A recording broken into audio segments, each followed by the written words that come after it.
сабағымызға қош келдіңіздер. Бүгін біз сабақты бастамас бұрын сіздерге жақсы сендер қандайсыңдар? Біз ақылдымыз. Сендер қандайсыңдар? Біз ақылдымыз. Нұрбек сабақта сен жағдайсың, және дауысыңды есту бізге ұнайды. Сондықтан бүгінгі күн осындай көңіл-күймен сабағымызды бастаймыз. Біз қандай тақырып өтіп жатырмыз балалар? Бәріміз бұл тақырыппенен таныспыз, солай ма? Нұрбек сабақта сен жағдайсың, және дауысыңды есту бізге ұнайды. Сондықтан бүгінгі күн осындай көңіл-күймен сабағымызды бастаймыз. Біз қандай тақырып өтіп жатырмыз балалар? Бәріміз бұл тақырыппенен таныспыз, солай ма? Кішіде сүйіп көретін киносы бар екен. Киноны көрдік па? Ендеше киносын көрсек, шығармасын оқысақ, біз шығармадан талдай отырып, сіздердің алдарыңызға топтап тапсырманы. Кішіде сүйіп көретін киносы бар екен. Киноны көрдік па? Ендеше киносын көрсек, шығармасын оқысақ, біз шығармадан талдай отырып, сіздердің алдарыңызға топтап тапсырманы.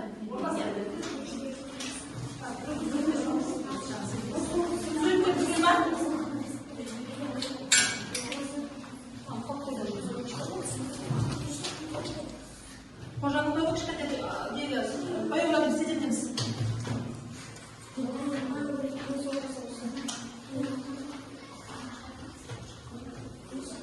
Былай жасырдыңыз ба? Қасына кетпейді жасырдыңдар.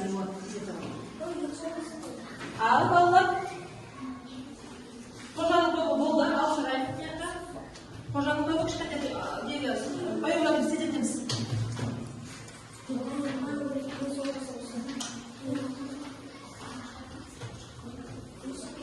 Былай жасырдыңыз ба? Қасына кетпейді жасырдыңдар. Ал балалар, қожаңызға болды, ал шырайық. Бөлім деген кітапта берілген әр бөлім. Осы оқиға ретімен орналасты. Жалпы оқиға реттері орналасқан. Бірінші топта кішкене қате кетіп қалды. Екінші топта кейіпкерлердің атында қате кетті. Үшінші топ өзінің жақсы орналасқан кішкене бірақ бөлімдерде аталуда қате кетіп қалды. Сондықтан да мұқият болайық балалар. Қандай нәрсе ойлады? Саған қатал мұғалім кім қайсы қай кейіпкерге сәйкес келеді, саған өзің жүз қойыңыз. Балалар астында дискретор берілген. Сол дискретор бойынша жұмыс жасаймыз.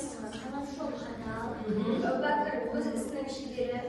Қожа алғыр ақылды. Жандас сұмбайы өтірікші.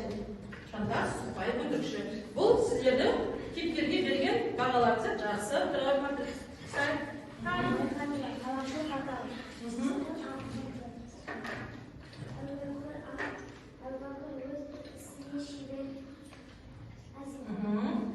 Қожа алғыр ақылды. Ахмақ өсекші. Ахмақ өсекші. Сөйтіп тания бересіздер сіздер. Үшіншісі бұзым. Кейіпкердің маңызды үш әрекеті. Біріншісі жандастың айтқан ашулануы. Екіншісі ұстамдылығы. Үшіншісі анасынан кімді жұмсауы. Дұрысталамын деп анық беруі. Дұрысталамын анық беруі, кешірім сұрау, тағы үш әрекет деген ғой, маңызды үш әрекет. Енді бір әрекет керек. Соңында дұрысталуы. Соңында дұрысталады екен. Бірінші суретте қожа өзінің таныстырып тұрады. Бөлім бойынша іштеді. Мысалы кітаптар бөлмелі азаттықтың жолында мынау бәлендер. Бия кеңестер. Қай суреттер, қай бөлімге кіреді? Бұл суреттер менің артым сүйген түсінбейді. Ал екінші суретте бұл сыныбында екі қожаның. Жақсы. Мына бірінші, екінші сурет бөлім менің артым деген бөлім өтеді. Одан кейінгі суреттерді бөлім бойынша тұшайықшы балалар. Бөлім деген жоқ. Ал одан кейінгі сурет ол жолдама жайында. Қай суреттер жолдама жайында? Осы Жандаспен сауласып қалған. Жақсы. Жасалсын жабасынан жақсы. Лагерге апайынан жолдама сұраған. Лагерге жолдама. Сосын азаттық азабы. Азаттықтың азабы бөлімі қай сурет? Бұл ағайы Ахметов келесі сабақ сұрамадым. Ахмет сұрайсың? Осман ағайын.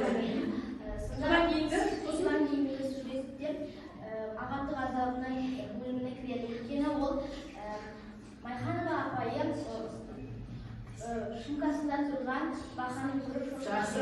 Нұрасыл? Кішкене ашайық. Қай бөлімге берді бұл суреттер? Бұл суреттер соңғыге ағаттықтың азабы сосын мына суреттеші? Анасының жауабы Енді бөлімге берілген осы суреттер. Ағаттықтың азабы. Ал құпия кеңеске қайсысын беріп берген?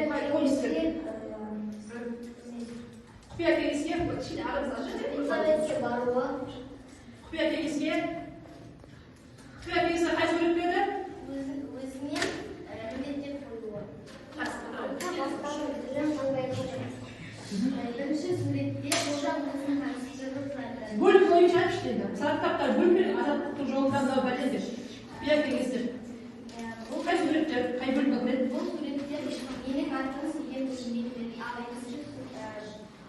екінші суретте бұл сыныбында екі қожаның. Жақсы. Мына бірінші, екінші сурет бөлім менің артым деген бөлімге иә? Одан кейінгі суреттерде бөлім бойынша тұршайық балалар. Бөлімге берілген ғой. Ал одан кейінгі сурет ол жолдама жайында. Қай суреттер жолдама жайында? Осы контактпен сауласын Аха, жақсы. Атасын жабасылар. лагерге апайынан жолдама сұраған. Лагерге жолдама. Сосын азаттық азабы. Ағаттықтың азабы бөлімі қай сурет? Бұл ағайы Ахметов келесі сабаққа бақа ұстап әкелді деп сұрағаны. Ахмет сұрайсың? Осман ағайын. Содан кейінгі? Осыдан кейінгі суреттер ағаттық азабының бөліміне кіреді. Өйткені ол Майханова апайым шумкасында тұрған бақаны көріп Жақсы. Нұрасыл? Кішкене ашайық. Қай бөлімге берді бұл суреттер? Бұл суреттер соңғыге ағаттықтың азабы сосын мына суреттеші? Анасының жауабы Енді бөлімге берілген осы суреттер. Ағаттықтың азабы. Ал құпия кеңеске қайсысын беріп берген? Құпия кеңеске кішкене арамыз ашық. Елизаветке баруы, Құпия кеңеске қай сурет берді? өзіне міндеттеп қоюы. Сәттебеті қожа, боя кезінен анамайды намтас. Мақтаншақ ақма, мінезі, қожа, ашуланшақ тәтті. Сәттебеті қожа, боя кезінен анамайды намтас. Мақтаншақ ақма, мінезі, қожа, ашуланшақ. Машалла. Қожал тентек, бірақ ақылды, ақылды бала екен, ендеше. Және келеуш. Бір сұрақ қоса ой.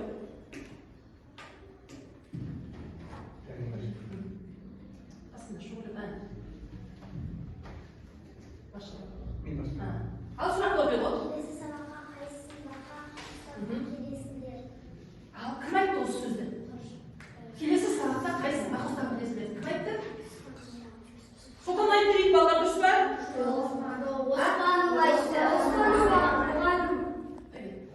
Болды, жақсы, Оспанова айтқан екен. Айдын келе ғой. Кет. Қайсысын басасың? Баса ғой.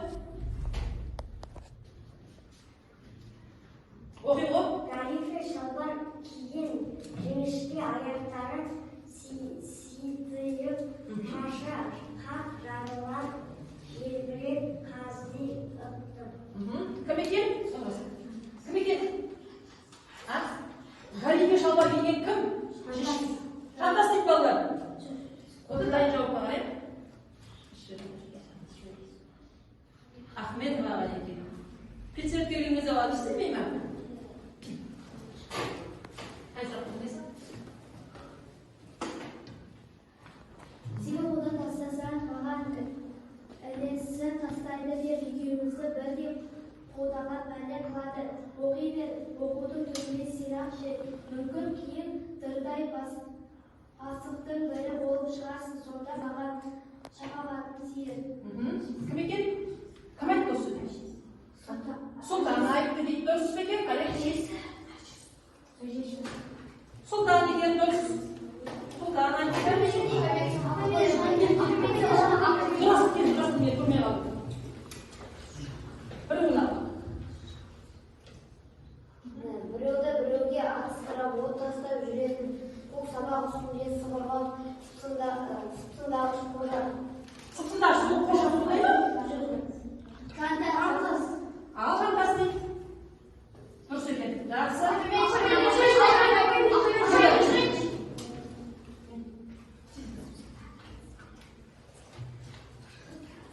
Шылымын әйтеуір ешкімге тимей ұғынбай жайына жүр. Сенің тентектігіңді менен басқа ешкім де көтермейді. Біреудің ала жігін аттаушы болма, әжесі. Тамаша.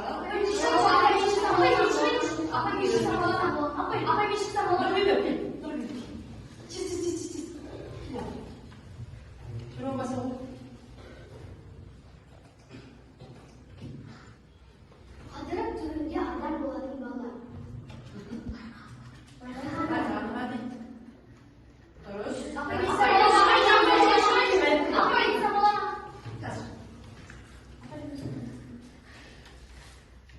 Ұялмайсың ба, бір мезгіл елден жұрттан қу жалғыз-ау. Айтшы, не болды мұнша саған бұзылып? Анасы. Көрейік жауапты. Тамаша. Келе бал. Дұрысырақ қалыпты. Аша бер. Мен сенің әкең Ханзар ағамын. Сенің мойныңда оның қиын емес қарасы жүр. Сәлбет қарт дейді. Баса ғой. Дұрыс екен жауапты. Жақсы, тамаша. Ал балалар. Енді бүгінгі сабағымызға тамаша балалар. Қожал тентек, бірақ ақылды, ақкөңіл бала екен, иә? Ендеше, және келе ұш. Бір сұрақ баса ғой.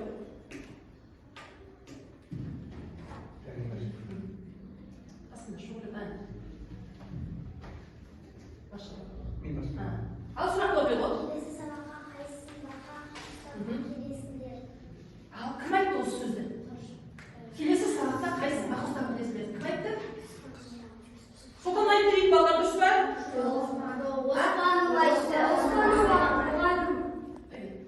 Болды, жақсы, Оспанова айтқан екен. Айдын келе ғой. Кетті, тез. Қайсысын басасың? Баса ғой.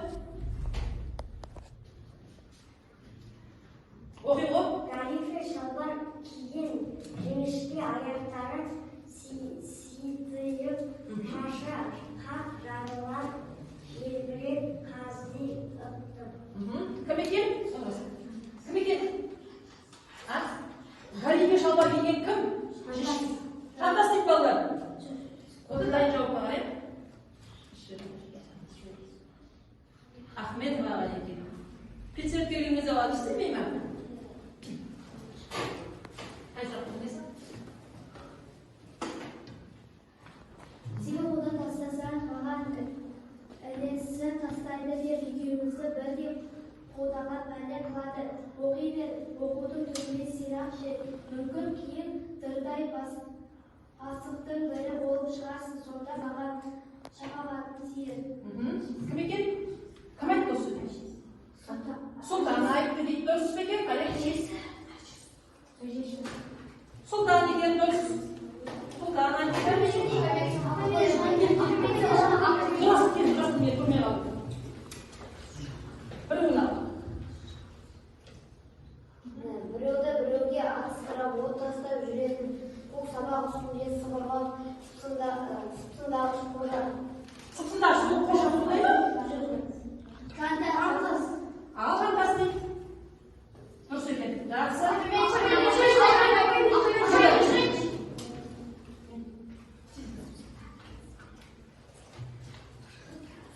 Шылымын әйтеуір ешкімге тимей ұғынбай жайына жүр. Сенің тентектігіңді менен басқа ешкім де көтермейді. Біреудің ала жігін аттаушы болма,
Енді бүгінгі сабағымызға, бүгін сабаққа жақсы қатысқан үшін 8-ге балл ұпай қоямын. 8 ұпай қоямын. Әбділдің жұп. Нұрбибі жақсы жауап берді. 9 ұпай қоямын. Жансер бүгін сәл-пәл төмендеу болды. 7 ұпай қоямын. Серік Аяров 8 балл қоямын. Әмірге жақсы жауап берген үшін 9 балл қоямын. Және кішкене баяулауы сұраққа жауап бере алмай 6 ұпай қоямын. Аяққа 9 ұпай қоямын. Жайдарға да 9 ұпай. Елдарға 8 ұпай. Айзелеге 8 ұпай. Нұрасылға 7 ұпай қоямын. Бала жүздер курсында кішкене жауаптар кішкене қателер болды. Енді керуанға шықсайш. Келейік, бүгінгі сабаққа түсіндім, түсінбедім, сұрақтарым бар, сабақты түсіндім. Мынаны екен, ұяшықтарды баса бастаймыз. Сабақты түсінсеңдер, түсіндім деп, түсінбедім. Сұрағым болса, сұрағым бар деп белгіні басамыз. Түсіндім. Сабақты түсіндім дейді, жақсы. Түсіндім. Жақсы. Бұл түсіндімдер бар балалар, қожаның қандай екенін біз білдік. Қожа кенже, дегенмен де ақылды, ақкөңіл мейірімді бала екен. Жақсы. Енді егерде мен қожа болсам, осы тапсырманы аламын үйге. Егер мен қожа болсам, не істеледі? Бүгінгі заман қожасы немесе қандай? Осы екі тапсырманың бірінде өздеріңіз шығармашылық жұмыс орындап бересіздер. Түсінікті ме? Дәптерге жазып алайық.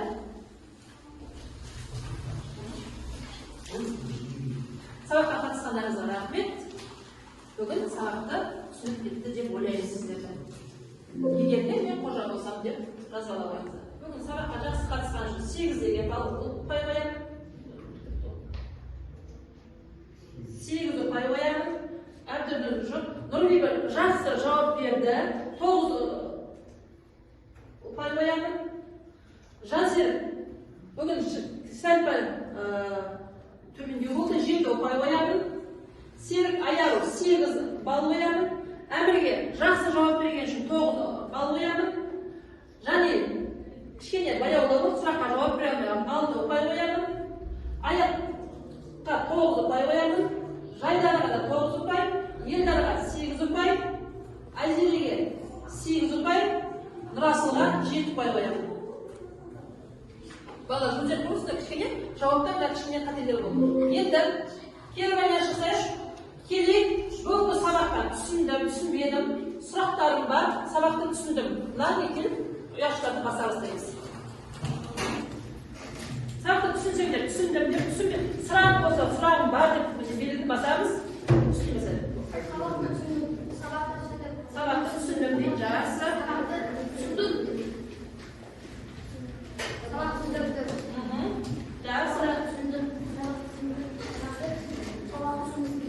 Бұл түсіндімдер бар балалар, қожаның қандай екенін біз білдік. Қожа кенже, дегенмен де ақылды, ақкөңіл мейірімді бала екен. Жақсы.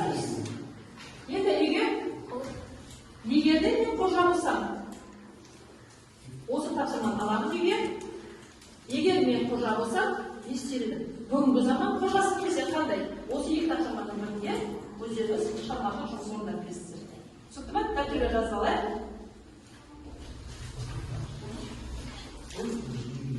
Сабаққа қатысқандарыңызға рахмет. Бүгін сабақты түсініп кетті деп ойлаймын сіздерді. Егер де мен қожа болсам деп жазып ала қойыңыздар.